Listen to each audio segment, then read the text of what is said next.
जय हिंद दोस्तों, स्वागत है एक बार फिर से आपके अपने YouTube चैनल स्टडी प्लेटफॉर्म में। दोस्तों आज की इस वीडियो में हम लोग घटना चक्र की जो न्यू एडिशन की बुक आई हुई है दोस्तों मार्केट में, भारतीय इतिहास से रिलेटेड, उसको हम लोग इस वीडियो में देखने वाले हैं। आज भारतीय इतिहास में जिस सेक्शन को मैंने यहाँ पर कवर किया है दोस्तों, वह है प्राचीन भारत का इतिहास। और प्राचीन भारत के इतिहास में भी एक जो चैप्टर है दोस्तों, पाषाण काल, उसको मैंने इस वीडियो में कवर किया है। इस वीडियो में मैंने दोस्तों पाषाण काल से रिलेटेड अब तक जितने भी सवाल विभिन्न स्टेट पीसीएस तथा आईएएस प्री में पूछे गए हैं दोस्तों, उनको मैंने कवर किया है। तो जिन लोगों ने दोस्तों अभी तक हमारे चैनल को सब्सक्राइब नहीं किया तो सब्सक्राइब कर ले, बेल आइकन को प्रेस कर ले ताकि नई वीडियो की नोटिफिकेशन आपको समय समय पर मिलती रहे। साथ ही साथ अगर ये वीडियो पसंद आए दोस्तों तो प्लीज इस वीडियो को ज़्यादा से ज़्यादा लाइक करें और अपने दोस्तों के साथ इसे शेयर करें। तो चलिए दोस्तों आज के फर्स्ट क्वेश्चन के साथ इस डिस्कशन को स्टार्ट करते हैं। फर्स्ट जो हमारा क्वेश्चन है दोस्तों वो क्या है कि रॉबर्ट ब्रूस फुट थे। तो आपको ध्यान रखना है कि रॉबर्ट जो ब्रूस फुट थे वह एक भूगर्भ वैज्ञानिक और पुरातत्व दोनों थे। तो इस क्वेश्चन का राइट आंसर हो जाएगा ए और बी दोनों। अब इंपॉर्टेंट पॉइंट डिस्कस कर लेते हैं। तो इंसाइक्लोपीडिया ब्रिटानिया के अनुसार रॉबर्ट ब्रूस फुट ब्रिटिश भूगर्भ वैज्ञानिक और पुरातत्वविद थे। जियोलॉजिकल सर्वे ऑफ इंडिया से संबंध रॉबर्ट ब्रूस फुट ने 1863 ईस्वी में भारत में पाषाणकालीन बस्तियों के अन्वेषण की शुरुआत की थी। तो ये डेट याद रखना है आपको कि भारत में पाषाणकालीन बस्तियों के अन्वेषण की शुरुआत रॉबर्ट ब्रूस फुट के द्वारा कब किया गया था? तो 1863 ईस्वी में। इसलिए इस क्वेश्चन का जो राइट आंसर दिया गया है ए और बी दिया गया है। नेक्स्ट क्वेश्चन की अगर हम बात करें तो नेक्स्ट क्वेश्चन है कोपेनहेगन संग्रहालय की सामग्री से पाषाण, कांस्य और लौह युग का त्रियुगीय विभाजन किया था। तो यह विभाजन किया था थॉमसन ने। राइट आंसर हो जाएगा ऑप्शन ए। तो डेनमार्क के कोपेनहेगन संग्रहालय में 1818 ईस्वी और 1820 ईस्वी में एक आयोग की रिपोर्ट के अनुसार सामग्री के आधार पर पाषाण, कांस्य और लौह युग का त्रियुगीय विभाजन क्रिश्चियन जर्गेसन थॉमसन ने किया था। यद्यपि थॉमसन ने 1836 ईस्वी में इसी वर्गीकरण के अनुसार संग्रहालय की वस्तुओं का विवरण प्रकाशित किया था। तो ध्यान में रखना, ये सब सभी के सभी जो है काफी इंपॉर्टेंट पॉइंट है। नेक्स्ट है उत्खनित प्रमाणों के अनुसार पशुपालन का प्रारंभ हुआ था। तो पशुपालन का जो प्रारंभ हुआ था वो कब हुआ था? तो याद रखना है मध्य पाषाण काल में जो है पशुपालन का प्रारंभ हुआ था। राइट आंसर हो जाएगा ऑप्शन डी। मध्य पाषाण काल के अंतिम चरण में पशुपालन के साक्ष्य प्राप्त होने लगते हैं। ऐसे पशुपालन के साक्ष्य भारत में कहां पर? याद रखना है इस जगह का नाम आदमगढ़, नर्मदापुरम जो कि मध्य प्रदेश में स्थित है, तथा बागोर। बागोर कहाँ है? तो यह भीलवाड़ा राजस्थान से मिले हैं। नेक्स्ट क्वेश्चन है हमारा मध्य पाषाणिक प्रसंग में पशुपालन के प्रमाण जहां मिले वह स्थान कौन सा है? तो वह है आदमगढ़। राइट आंसर हो जाएगा ऑप्शन सी। नेक्स्ट है निम्नलिखित में से किस स्थल से हड्डी के उपकरण प्राप्त हुए हैं? तो याद रखना है काकोरिया से सॉरी एक मिनट, कहां से हमें हड्डी के उपकरण मिले हैं? तो याद रखना है महदहा से और सराय नाहर राय से हमको जो है इस दोनों स्थलों से हमें हड्डी के उपकरण प्राप्त हुए। राइट आंसर हो जाएगा इसका सी और डी दोनों स्थानों से। इंपॉर्टेंट पॉइंट डिस्कस करते हैं। तो मध्य पाषाण कालीन महदहा जो कि उत्तर प्रदेश के प्रतापगढ़ जिले में स्थित है से बड़ी मात्रा में हड्डी एवं सिंह निर्मित उपकरण प्राप्त हुए हैं। जी आर शर्मा महदहा में 3 क्षेत्रों का उल्लेख करते हैं जो झील क्षेत्र, बूचड़खाना संकुल क्षेत्र एवं कब्रिस्तान निवास क्षेत्र में बटा था। बूचड़खाना संकुल क्षेत्र से ही हड्डी एवं सिंह निर्मित उपकरण एवं आभूषण बड़े पैमाने पर पाए गए हैं। सराय नहर राय से भी अल्प मात्रा में हड्डी के उपकरण मिले हैं। नेक्स्ट क्वेश्चन है हड्डी से निर्मित आभूषण भारत में मध्य पाषाण काल के संदर्भ में प्राप्त हुए हैं। कहां से? तो सराय नहर राय से और महदहा से। तो इस क्वेश्चन का राइट आंसर हो जाएगा ए और बी दोनों। नेक्स्ट है निम्नलिखित मध्य पाषाणिक स्थलों को भौगोलिक दृष्टि से पश्चिम से पूर्व की ओर पूर्व के क्रम में व्यवस्थित करें। तो सबसे पहले क्या आएगा पश्चिम से पूर्व? तो सबसे पहले आएगा महदहा, उसके बाद आएगा लेखिया, फिर आएगा पैसड़ा, फिर आएगा वीरभानपुर। तो इस क्वेश्चन का जो राइट आंसर हो जाएगा 4213 हो जाएगा। जो कि किस ऑप्शन में है, तो यह है ऑप्शन सी में। तो भौगोलिक दृष्टि से पश्चिम से पूर्व के क्रम में मध्य पाषाणिक स्थल महदहा प्रतापगढ़ जिले में है यूपी के, लेक हिया जो है उत्तर प्रदेश के मिर्जापुर जिले में है, और पैसरा जो कि बिहार में है, एवं वीरभानपुर जो कि पश्चिम बंगाल में है। नेक्स्ट है, एक ही कब्र से 3 मानव कंकाल निकले हैं, तो यह कहां से निकला है, तो आपको ध्यान में रखना है, यह निकला है दमदमा से। राइट आंसर हो जाएगा ऑप्शन बी। उत्तर प्रदेश के प्रतापगढ़ जिले में स्थित सराय नहर, महदहा तथा दमदमा का उत्खनन हुआ है।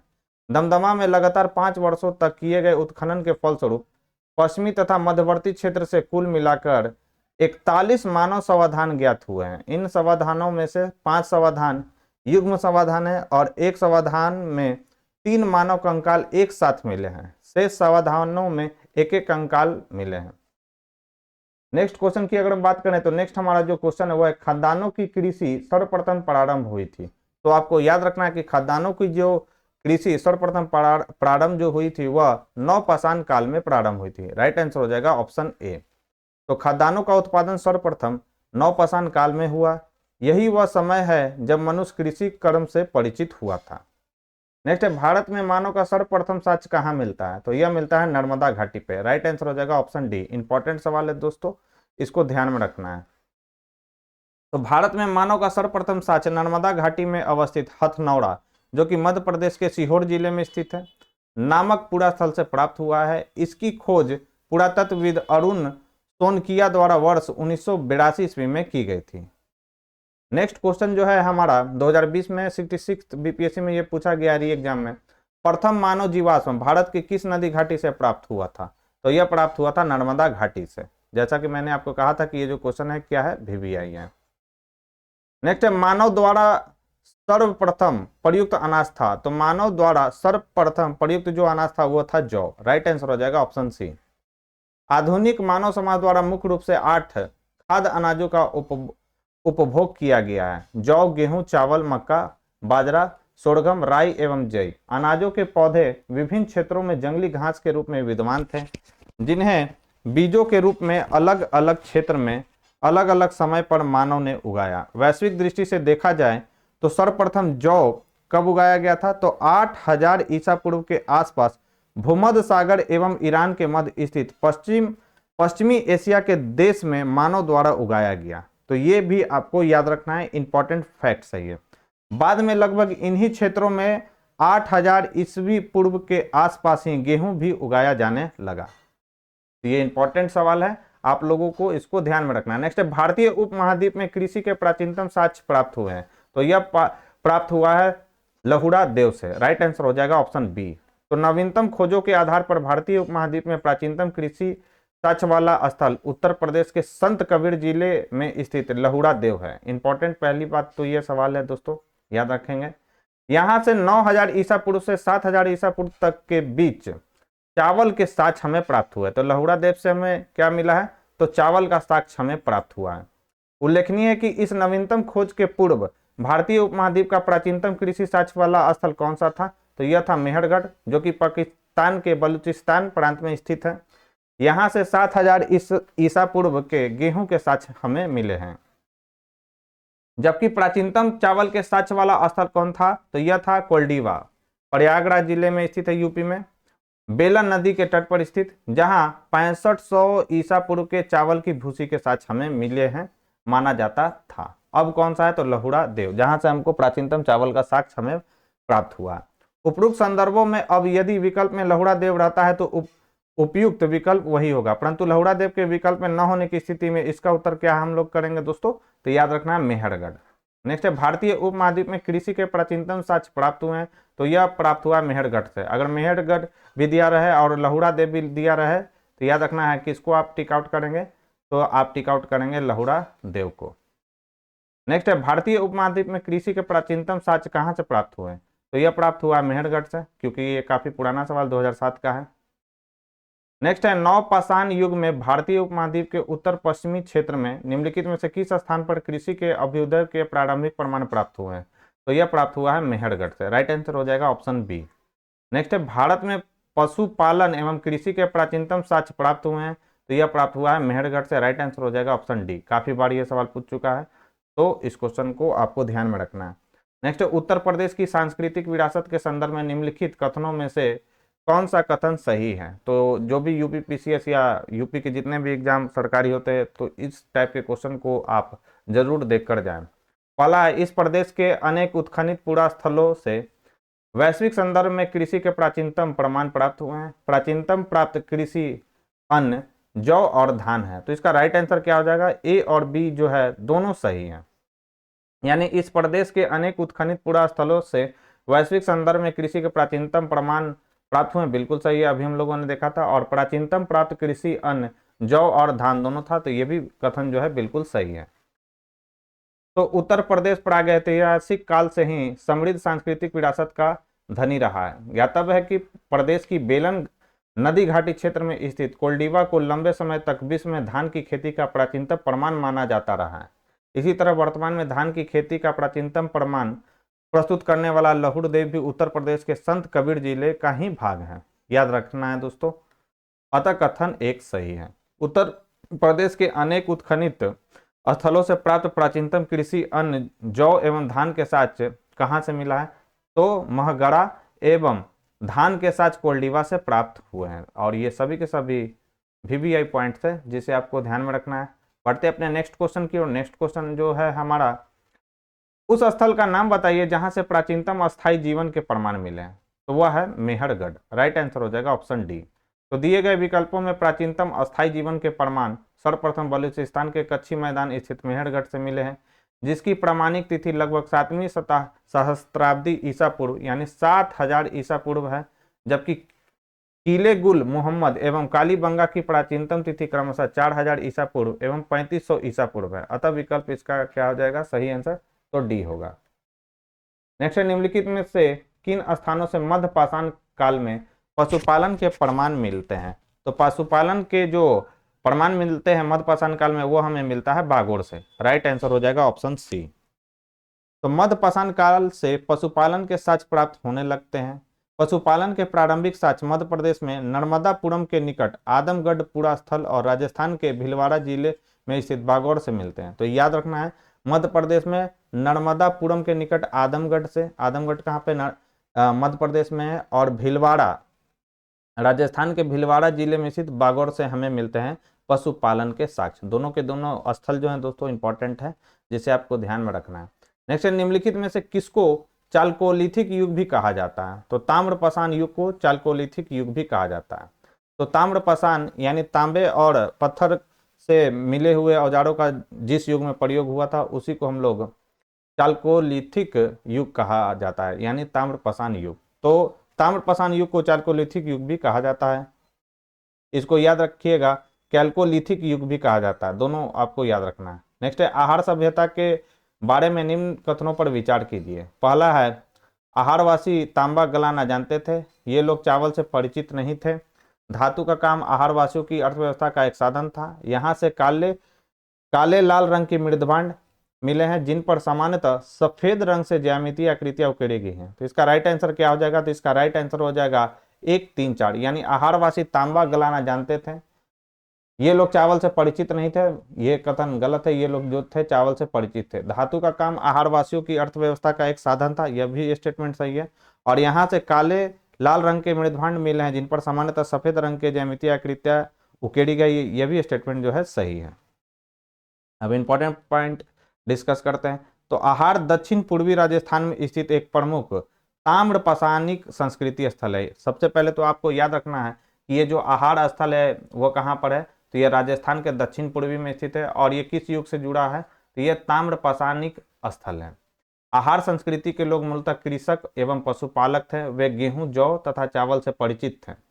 आहार का एक अन्य नाम है क्या? ताम्रवती। तो ये भी सवाल याद रखना है। प्राचीन समय में ताम्रवती किस स्थल को कहा जाता था? तो आहार स्थल को कहा जाता था। क्यों? क्योंकि यहाँ तांबा वाला स्थान था, क्योंकि तांबा यहाँ पर ज्यादा उत्पादन होता था, इसलिए भी मिलता था, जिससे सूचित होता है कि यहाँ तांबा बहुत आयात में क्या था? उपलब्ध था। यहाँ के निवासी तांबे को गलाकर मनचाही वस्तुएं प्राप्त करते थे। धातु का काम आहारवासियों की अर्थव्यवस्था का एक प्रमुख साधन था। यहाँ से काले लाल रंग के मृदभांड की प्राप्ति हुई। जिन पर सामान्यतः सफेद रंग के ज्यामितीय आकृतियां उकेरी गई है। इस प्रकार विकल्प ए सही उत्तर है। नेक्स्ट है, निम्न में से किस एक पुरास्थल से पाषाण संस्कृति से लेकर हड़प्पा सभ्यता तक के सांस्कृतिक अवशेष प्राप्त हुए हैं? तो यह है कौन सा? तो यह है मेहरगढ़। मेहरगढ़ वह स्थल है जहां पाषाण संस्कृति से लेकर हड़प्पा सभ्यता के सांस्कृतिक अवशेष प्राप्त हुए हैं। राइट आंसर हो जाएगा बी। तो बलूचिस्तान पाकिस्तान में स्थित पूरा स्थल मेहरगढ़ से पाषाण संस्कृति से लेकर हड़प्पा सभ्यता तक के सांस्कृतिक अवशेष प्राप्त हुए हैं। नेक्स्ट है, नौदा टोली का उत्खनन किसने किया था? तो यह किया था HD सांकलिया ने। तो राइट आंसर हो जाएगा इसका ऑप्शन सी। तो नौदा टोली कहां पर है? मध्य प्रदेश में।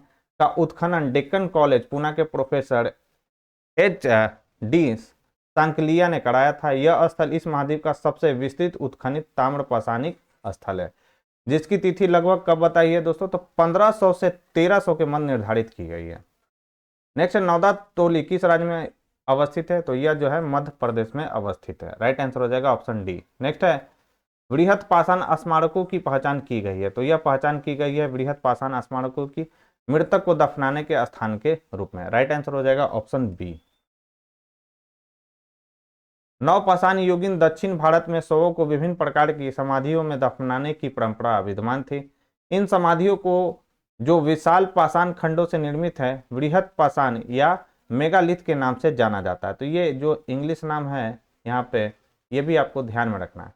इनके विभिन्न प्रकार हैं, जैसे शिष्ट समाधि, pit circle, cairn circle, dolmen, umbrella stone, wood stone, कंदराएं, मेहिड़ इत्यादि।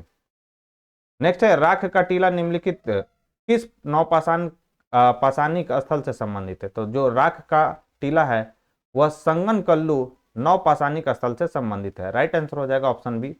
और ये कहां पर स्थित है? तो याद रखना है, कर्नाटक में मैसूर के पास बेल्लारी जनपद में स्थित संगनकल्लू नामक नवपाषाण कालीन पुरास्थल से राख के टीले हमें प्राप्त हुए हैं। तो ये इंपॉर्टेंट सवाल है जिसे आपको नोट डाउन कर कर रखना है। नेक्स्ट है, भीमबेटका किसके लिए प्रसिद्ध है? सभी को मालूम होगा कि जो भीमबेटका है वो गुफाओं के शैल चित्र के लिए फेमस है। और भीमबेटका कहां पर है? तो यह MP यानी मध्य प्रदेश में है। मध्य प्रदेश के रायसेन जिले के अब्दुल्लागंज के समीप स्थित भीमबेटका प्रागैतिहासिक शैल चित्रकला का श्रेष्ठ उदाहरण है। इन गुफाओं में जीवन के विविध रंगों को पेंटिंग के रूप में उकेरा गया, जिनमें हाथी, सांभर, हिरण आदि के चित्र हैं। अब तक लगभग 700 शिलाश्रय की पहचान की जा चुकी है, जिसमें 500 में चित्र पाए गए हैं। तो ये काफी इंपॉर्टेंट है और प्लेस भी काफी अच्छा है दोस्तों।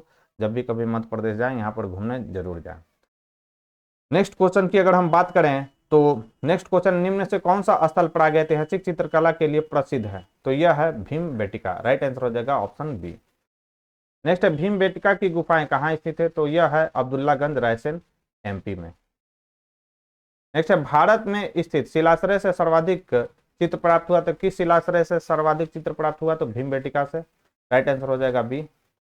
नेक्स्ट है, निम्नलिखित में से किस भारतीय पुरातत्ववेत्ता ने पहली बार भीमबेटका गुफा को देखा और उसके शैल चित्रों के प्रागैतिहासिक महत्व को खोजा? तो वे कौन थे? तो वे थे VS वाकनकर। राइट आंसर हो जाएगा VS वाकनकर। मध्य प्रदेश के रायसेन जिले में स्थित भीमबेटका प्रागैतिहासिक शैल चित्रकला का श्रेष्ठ उदाहरण है। इसकी खोज वर्ष 1957 में VS वाकनकर ने की थी। यूनेस्को ने भीमबेटका शैल चित्रों को विश्व विरासत स्थल की सूची में सम्मिलित किया। और आपको बताना है कि कब शामिल किया गया था। आप मुझे कमेंट बॉक्स में लिखकर बताएं कि यूनेस्को के द्वारा भीमबेटका को विश्व विरासत स्थल की सूची में कब सम्मिलित किया गया था। भीमबेटका को किसने खोजा था? तो भीमबेटका को खोजा था डॉक्टर विष्णुधर वाकनकर ने। राइट आंसर हो जाएगा ऑप्शन सी। तो भीमबेटका की खोज डॉक्टर विष्णु श्रीधर वाकनकर ने की थी। मध्य प्रदेश लोक सेवा आयोग ने विष्णु श्रीधर के स्थान पर विष्णुधर दिया है। इसका निकटतम जो उत्तर हो जाएगा वो कौन सा हो जाएगा? सी। नेक्स्ट है, गैडिक मृदभांड पात्र यानी OCP का नामकरण हुआ था? तो यह हुआ था हस्तिनापुर में। राइट आंसर हो जाएगा ऑप्शन ए। तो गंगा जमुना दोआब दो नदियों के बीच के क्षेत्र को क्या कहा जाता है दोस्तों? ये जो क्षेत्र ये बनता है दो नदियों के बीच के क्षेत्र, उसे दोआब कहा जाता है। तो गंगा यमुना दोआब की सांस्कृतिक परंपरा संभवतः उस संस्कृति के साथ शुरू होती है जिसे अत्यंत जिसे अपने अत्यंत विशिष्ट मृदभांड के नमूने के कारण गैरिक मृदभांड कहा गया है। इस मृदभांड परंपरा के पात्र सर्वप्रथम हस्तिनापुर की खुदाई के दौरान प्रकाश में आए थे। वर्ष 1950-52 के दौरान हस्तिनापुर नामक पूरा स्थल की खुदाई बीबी लाल के निर्देशन में हुई थी। ये जो है दोस्तों बिहार दरोगा में एक बार सवाल पूछा गया था मेंस में कि बीबी लाल के द्वारा हस्तिनापुर की खुदाई कब किया गया था, तो यही ऑप्शन था 1950-52 में। ठीक है, तो इंपॉर्टेंट है, आपको ध्यान में रखना है। नेक्स्ट है ताम्राश्म काल में महाराष्ट्र के लोग मृतकों को घर के फर्श के नीचे किस तरह रखकर दफनाते थे। तो ये दफनाते थे कैसे महाराष्ट्र में, तो उत्तर से दक्षिण की ओर। राइट आंसर हो जाएगा ऑप्शन ए। तो महाराष्ट्र की ताम्रपाषाणकालीन संस्कृति, जिसे हम लोग किस संस्कृति के नाम से जानते हैं, इंपॉर्टेंट है ये, जोड़वे संस्कृति के नाम से हम लोग जानते हैं। कि नेवासा, जोड़वे संस्कृति में कौन कौन सा शामिल था याद रखना है, नेवासा था, दायमाबाद था, चंदौली था, इमाम गांव आदि पूरा स्थल जो थे जोड़वे संस्कृति से जुड़े हुए थे। पूरा स्थलों में मृतकों को उत्तर से दक्षिण दिशा में घरों के फर्श के नीचे दफनाए जाने के साक्ष्य मिले हैं। कब्र में मिट्टी की हड्डियां और तांबे की कुछ वस्तुएं भी रखी जाती थी। ये सब जोड़वे संस्कृति की विशेषता बताई जा रही है। नेक्स्ट है, निम्नलिखित में से किस स्थल से मानव कंकाल के साथ कुत्ते का कंकाल भी सावधान से प्राप्त हुआ, तो वह स्थल है बुर्ज होम। कहां पर है ये, तो ये कश्मीर में है। तो जम्मू एवं कश्मीर में श्रीनगर के निकट बुर्ज होम से नवपाषाणिक अवस्था में मानव कंकाल के साथ कुत्ते का कंकाल भी सावधान से प्राप्त हुआ है।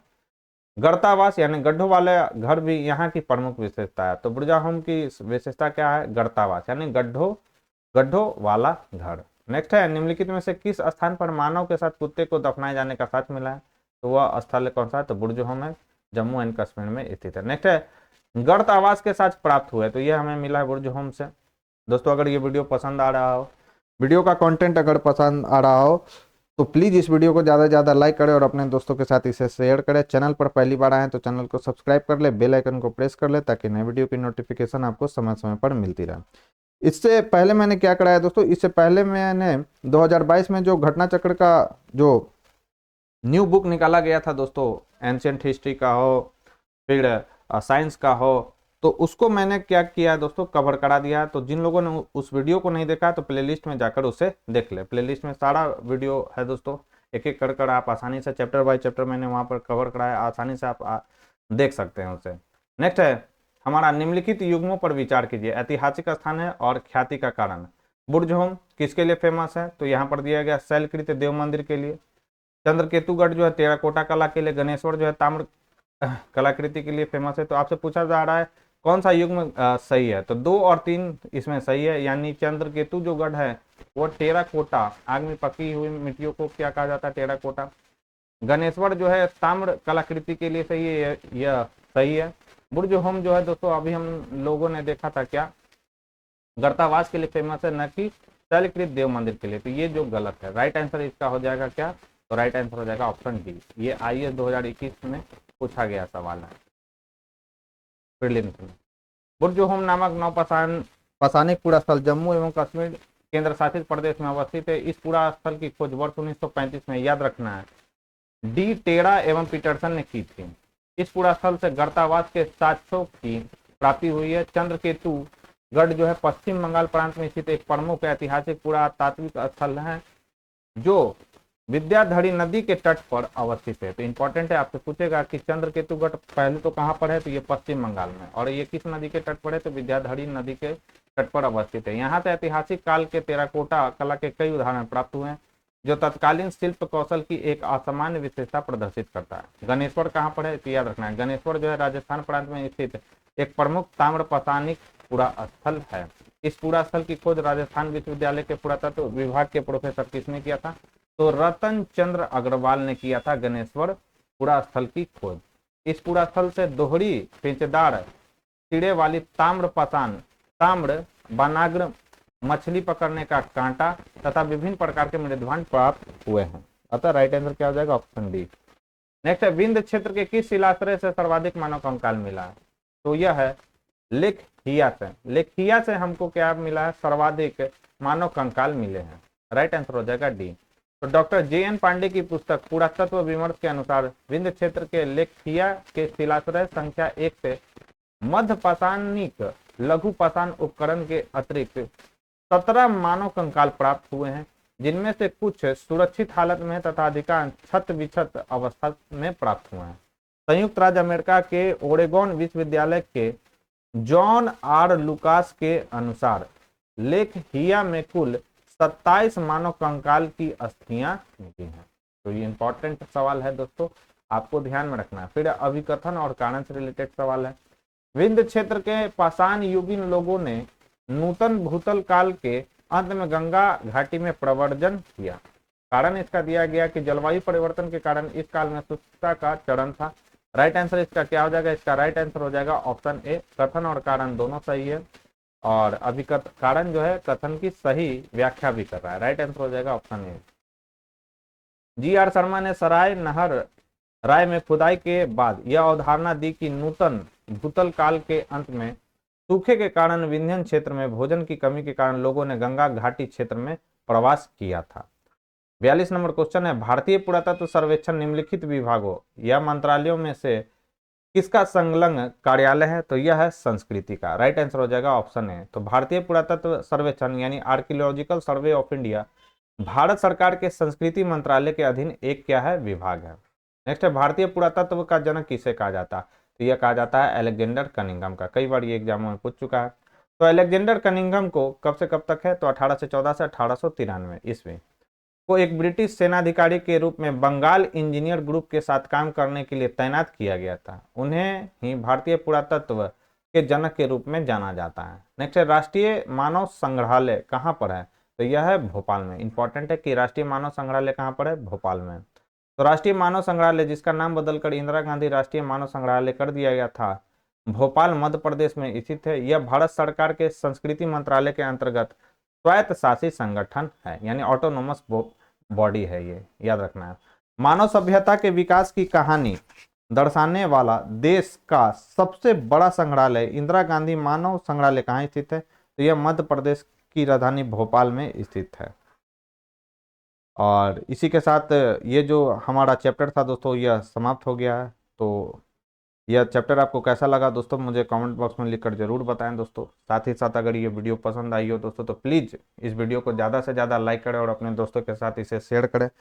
चैनल पर अगर पहली बार आए हैं तो चैनल को सब्सक्राइब कर ले, बेल आइकन को प्रेस कर ले, ताकि नए वीडियो की इसी तरीके की नोटिफिकेशन आपको सबसे पहले मिल सके। तो आज के लिए बस इतना ही दोस्तों।